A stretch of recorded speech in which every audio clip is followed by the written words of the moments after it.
आज हम लोग the man who wish to be perfect नाम की जो फोक टेल है उसके बारे में डिस्कशन करेंगे। एक बार एक धार्मिक भिक्षुक एक राजा के पास आया।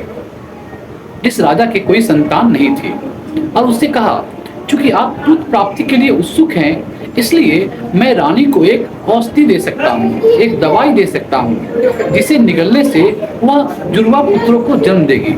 लेकिन मैं ये औषधि इसी शर्त पर दूंगा कि उन जुड़वा बच्चों में से एक आप मुझे दे देंगे और दूसरा आप अपने पास रख लेंगे। राजा को यह शर्त थोड़ी कठिन लगी, लेकिन चूंकि वह अपना नाम रखने के लिए एक पुत्र चाहता था और अपनी संपत्ति और राज्य का उत्तराधिकारी बनना चाहता था, इसलिए उसने अंततः शर्तें मान ली। इसके अनुसार रानी ने औषधि निगल ली और नियत समय में 2 पुत्रों को जन्म दिया। जुड़वा भाई 1 वर्ष के, 2 वर्ष के, 3 वर्ष के, 4 वर्ष के, 5 वर्ष के हो गए और फिर भिक्षुक ने अपना हिस्सा लेने के लिए कोई कदम नहीं उठाया। इसलिए राजा और रानी ने सोचा कि भिक्षुक जो बूढ़ा था मर चुका है और उन्होंने अपने मन से सभी भय दूर कर दिए। लेकिन भिक्षुक मरा नहीं था, बल्कि जीवित था। वह ध्यान से वर्षों की गिनती कर रहा था। युवा राजकुमारों को शिक्षकों के अधीन रखा गया और उन्होंने शिक्षा में साथ ही घुड़सवारी, धनुष चलाने की कला में तेजी से प्रगति की और चूंकि वे असाधारण सुंदर थे, इसलिए सभी लोग उनकी प्रशंसा करते थे।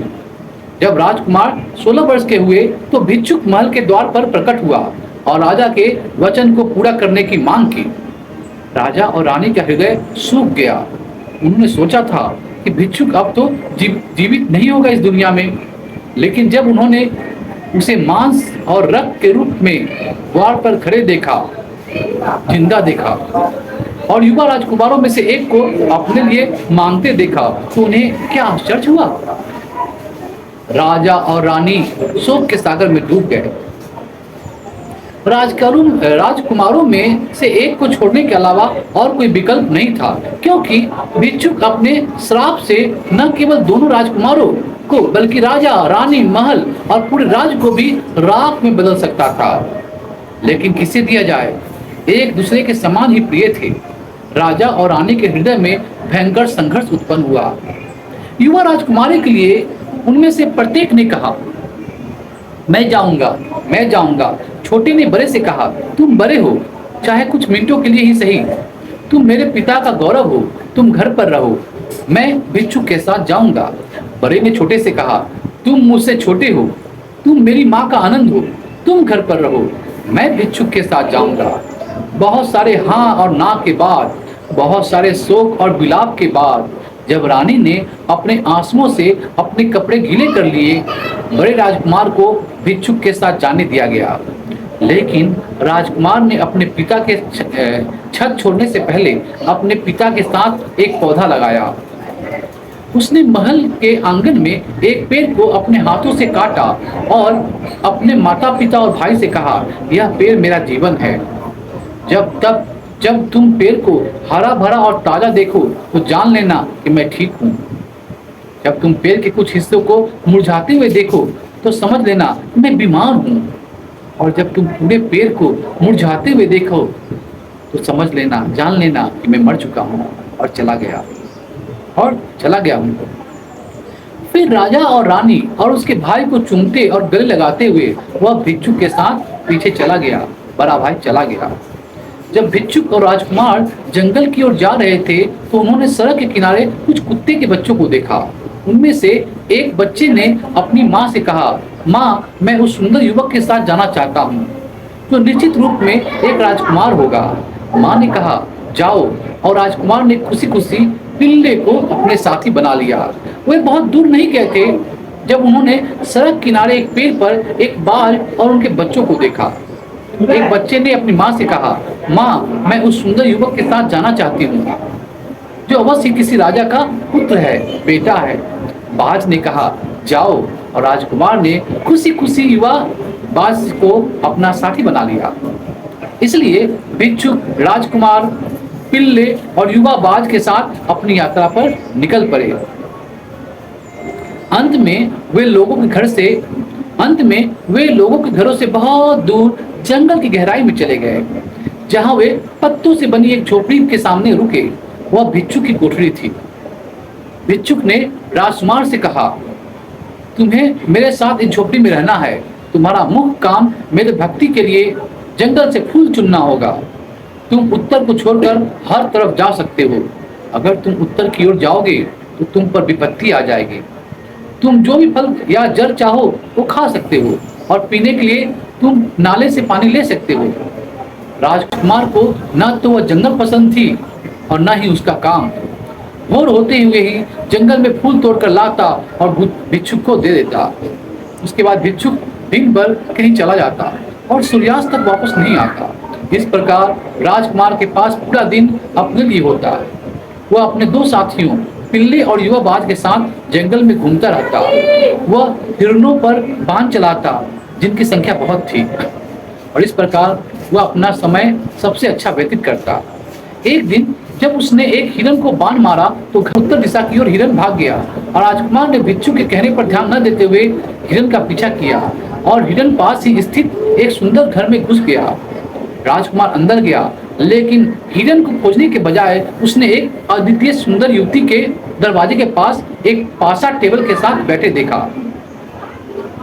राजकुमार उस युवती के स्वर्गीय सुंदरता की प्रशंसा करते हुए वही चर के जैसा खड़ा रहा। अंदर आओ अजनबी, महिला ने कहा। भाग ने तुम्हें यहाँ खींच लाया है, लेकिन मेरे साथ पासा खेले बिना मत जाओ। मेरे साथ पासा खेले बिना मत जाओ। राजकुमार ने खुशी खुशी यह बात मान ली। चूंकि यह जोखिम का खेल था, इसलिए उन्होंने तय किया यदि राजकुमार खेल हार जाता है तो उसे अपना युवा बाज महिला को दे देना चाहिए, और यदि महिला उससे हार जाती है तो उसे राजकुमार को राजकुमार के समान एक युवा बाज देना चाहिए। महिला ने खेल जीत लिया, इसलिए उसने राजकुमार के युवा बाज को ले लिया और उसे एक गड्ढे में रख दिया, जिसे एक तख्ते से ढक दिया गया था। राजकुमार ने दूसरी बार खेलने की पेशकश की और महिला इस पर सहमति व्यक्त की। वे फिर इस शर्त पर सहमत हुए कि यदि महिला खेल जीत जाती है तो उसे राजकुमार का पिल्ला ले लेना चाहिए, और यदि वह उसे हार जाती है तो राजकुमार को राजकुमार के समान एक पिल्ला दे देना चाहिए। महिला फिर जीत जाती है और उसने पिल्ले को अन्य गड्ढे में रख दिया, जिस पर एक तख्ता रख दिया गया था। राजकुमार ने तीसरी बार खेलने की पेशकश की, और अगर वह जीत जाता तो महिला उसे बिल्कुल उसके जैसा ही एक युवक देगी। महिला ने तीसरी बार खेल जीत लिया, इसलिए उसने राजकुमार को पकड़ लिया और उसे एक गड्ढे में डाल दिया, जिसे एक तख्ते से ढक दिया गया। अब सुंदर महिला बिल्कुल भी महिला नहीं थी, वह एक राक्षसी थी जो मानव मांस पर टिकी थी, और युवा राजकुमार के कोमल शरीर को देखकर उसके मुंह में पानी आ गया। लेकिन चूंकि उसने उस दिन अपना भोजन कर लिया था, इसलिए उसने राजकुमार को अगले दिन के भोजन के लिए बचा कर रखा। यह कहानी हमें बहुत सारा शिक्षा देती है। इसी बीच राजकुमार ने पिता के घर में रोना धोना मच गया। उसका भाई प्रतिदिन अपने हाथों से आंगन में लगाए पेड़ को देखता था। अब तक उसे हरे रंग के पत्ते मिले थे, लेकिन अचानक उसने देखा कि कुछ पत्ते मुरझा रहे हैं।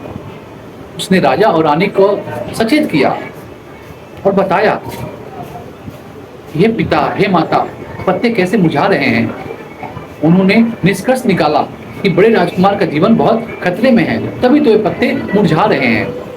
इसलिए छोटे राजकुमार ने अपने भाई की मदद करने का संकल्प लिया, ठान लिया। लेकिन जाने से पहले उसने महल के आंगन में एक पेड़ लगाया जो उसके भाई ने लगाया था और जो उसके जीवन के तरीके का सूचक था। उसने राजा के अस्तबल में सबसे तेज चलने वाला घोड़ा चुना और जंगल की ओर सरपट दौड़ पड़ा। रास्ते में उसने एक कुत्ते को एक पिल्ले के साथ देखा, और पिल्ले ने सोचा कि सवार वही है जो उसके साथी शावक को ले गया था, क्योंकि दोनों राजकुमार एक दूसरे के समान थे, और बोला, जैसे तुमने मेरे भाई को ले लिया है वैसे ही मुझे भी अपने साथ ले चलो। छोटे राजकुमार ने यह समझ लिया कि उसके भाई ने पिल्ले को ले लिया था, इसलिए उसने उस शावक को अपने साथी बना लिया। आगे चल करके एक युवा बाल जो सड़क के किनारे एक पेड़ पर बैठा था, राजकुमार से बोला, तुमने मेरे भाई को ले लिया है, मुझे भी ले चलो, मैं तुमसे विनती करता हूँ। जिस पर छोटे राजकुमार ने उसे तुरंत उठा लिया। इन साथियों के साथ वह जंगल के बीच गया, जहाँ उसने एक झोपड़ी देखी, जिसके बारे में उसने सोचा कि यह भिक्षुक की है, लेकिन न तो भिक्षुक था वहाँ, न उसका भाई। यह न जानते हुए कि क्या करना है और कहाँ जाना है, वह अपने घोड़े से उतर गया, उसे चरने दिया, जबकि वह खुद घर के अंदर बैठ गया। सूर्यास्त के समय भिक्षुक अपनी झोपड़ी में वापस आया और छोटे राजकुमार को देखकर बोला, मैं तुम्हें देखकर प्रसन्न हूँ। मैंने तुम्हारे भाई से कहा था कि वह उत्तर दिशा की ओर कभी न जाए, क्योंकि ऐसा करने पर उसे बहुत बुरा लगेगा, उसके साथ खतरा होगा। लेकिन ऐसा लगता है मेरी आज्ञा न मानकर वह उत्तर दिशा की ओर चला गया है और वहां रहने वाली एक राक्षसी के चुंगल में फंस गया है। उसे बचाने की कोई उम्मीद नहीं है, शायद वह पहले ही भस्म हो चुका है। छोटा राजकुमार ने तुरंत उत्तर दिशा की ओर चला गया, जहां उसने एक हिरन को देखा, जिसे उसने एक बांध से छेद दिया। हिरन भाग कर पास ही खड़े एक घर में घुस गया और छोटा राजकुमार उसके पीछे पीछे चला गया। उसे बहुत आश्चर्य हुआ जब उसने हिरन के बजाय एक अति सुंदर स्त्री को देखा। भिक्षुक से जो कुछ सुना था, उसके आधार पर उसने तुरंत यह निष्कर्ष निकाला कि वह ढोंगी स्त्री कोई और नहीं बल्कि वही राक्षसी थी, जिसके बस में उसका भाई था, जो हो सकता उसके भाई की हत्या कर दी हो। महिला ने उसे अपने साथ पासों का खेल खेलने के लिए कहा। उसने अनुरोध पूरा किया और उन्हीं शर्तों पर जिन पर बड़े राजकुमार ने खेल खेला था पासा का। छोटे राजकुमार ने जीत हासिल की, जिस पर महिला ने छेद से युवबाज को बाहर निकाला और राजकुमार को दे दिया। एक दूसरे से मिलने पर दोनों बाजों की खुशी बहुत बड़ी थी और राजकुमार ने दूसरी बार खेला और राजकुमार फिर से जीत गया। इसलिए महिला छेद में पड़े पिल्ले को राजकुमार के पास ले आई। उन्होंने तीसरी बार खेला और राजकुमार तीसरी बार जीत गया। महिला ने राजकुमार की तरह ही एक युवा व्यक्ति को पेश करने से इनकार कर दिया, यह दिखावा करते हुए कि एक मिलना असंभव था। लेकिन राजकुमार ने शर्त पूरी करने पर जोर दिया तो उसका भाई पेश किया गया। एक दूसरे से मिलने पर दोनों भाइयों की खुशी बहुत बड़ी थी। राक्षसी ने राजकुमारों से कहा, मुझे मत मारो और मैं तुम्हें एक रहस्य बताऊंगी जो बड़े राजकुमार के जीवन को बचाएगा। फिर उसने उन्हें बताया कि भिक्षुक देवी काली का उपासक था, जिसका मंदिर पास में ही था। वह हिंदुओं के उस संप्रदाय से संबंधित था जो दिवंगत पुरुषों की आत्माओं के साथ संभोग से पूर्णता की खोज करता है। उसने पहले ही काली की बेदी पर 6 मानव बलि चढ़ाई थी, जिनकी खोपड़ियां उसके मंदिर के अंदर के आलों में रखी जा सकती थी। जब 7वां शिकार बलि दिया गया तब वह पूर्ण हो जाएगा और बड़ा राजकुमार 7वें शिकार के लिए नियति था, भाग्य में था। तब राक्षसी ने राजकुमार से कहा कि वह तुरंत मंदिर जाए, जो उसने कहा था उसकी सच्चाई का पता लगाए। वे तदनुसार मंदिर गए। जब बड़ा राजकुमार मंदिर के अंदर गया तो आलों में खोपड़ियां एक भयंकर हंसी। दूसरी ओर ध्वनि से भयभीत होकर उसने हंसी का कारण पूछा और खोपड़ियों ने उसे बताया कि वे खुश हैं क्योंकि उनकी संख्या में एक और जुड़ने वाला था। बाकी खोपड़ियों में से एक ने कहा, युवा राजकुमार, कुछ ही दिनों में भिक्षुक की भक्ति पूरी हो जाएगी और तुम्हें इस मंदिर में लाया जाएगा और तुम्हारा सिर काट दिया जाएगा और तुम हमारे साथ रहोगे। लेकिन एक तरीका है जिससे तुम उस दुर्भाग्य से बच सकते हो और हमारा भला कर सकते हो। ओह, मुझे बताओ, राजकुमार ने कहा। वह तरीका क्या है और मैं तुम्हारा जितना भला कर सकता हूँ जरूर करूंगा। खोपड़ी ने उत्तर दिया, जब भिक्षुक तुम्हें बलि के रूप में चढ़ाने के लिए इस मंदिर में लाएगा तो तुम्हारा सिर काटने से पहले वह तुम्हें मां काली के सामने दंडवत करने के लिए कहेगा, और जब तुम दंडवत करोगे तो वह तुम्हारा सिर काट देगा। लेकिन हमारी सलाह मानो, जब वह तुम्हें दंडवत करेगा तो वह तुम्हारा सिर काट देगा। जब वो आपको काली के सामने झुकने के लिए कहे तो आप उससे कहें कि एक राजकुमार के रूप में आपने कभी किसी के सामने झुककर प्रणाम नहीं किया, कि आप कभी नहीं जानते थे कि झुकना क्या होता है, और यह कि भिक्षुक को आपके सामने खुद झुककर यह करके दिखाना चाहिए। और जब वह आपको यह दिखाने के लिए झुके कि कैसे दंडवत प्रणाम किया जाता है, तो आप अपनी तलवार उठाए और उसका सिर उसके शरीर से अलग कर दे। और जब आप ऐसा करेंगे तो हम सभी को जीवन वापस मिल जाएगा, क्योंकि भिक्षुक की प्रतिज्ञाएं अधूरी रह जाएंगी। बड़े राजकुमार ने खोपड़ियों को उसकी सलाह के लिए धन्यवाद दिया और अपने छोटे भाई के साथ भिक्षुक की झोपड़ी में चला गया। कुछ दिनों में भिक्षुक की भक्ति पूरी हो गई। अगले दिन उसने राजकुमार से कहा कि वह उसके साथ काली के मंदिर में चले। उसने कारण नहीं बताया, लेकिन राजकुमार जानता था कि यह उसे देवी को बलि चढ़ाने के लिए था। छोटा राजकुमार भी उनके साथ गया, लेकिन उसे मंदिर के जाने की अनुमति नहीं दी। जब भिक्षुक काली के सामने खड़ा हुआ और राजकुमार ने कहा, देवी को प्रणाम करो, राजकुमार ने उत्तर दिया, मैंने राजकुमार के रूप में किसी को भी प्रणाम नहीं किया है। मैं नहीं जानता कि दंडवत या साष्टांग प्रणाम कैसे किया जाता है। कृपया मुझे पहले रास्ता दिखाइए, बताइए मैं कैसे करूं, फिर मैं खुशी से ऐसा करूंगा।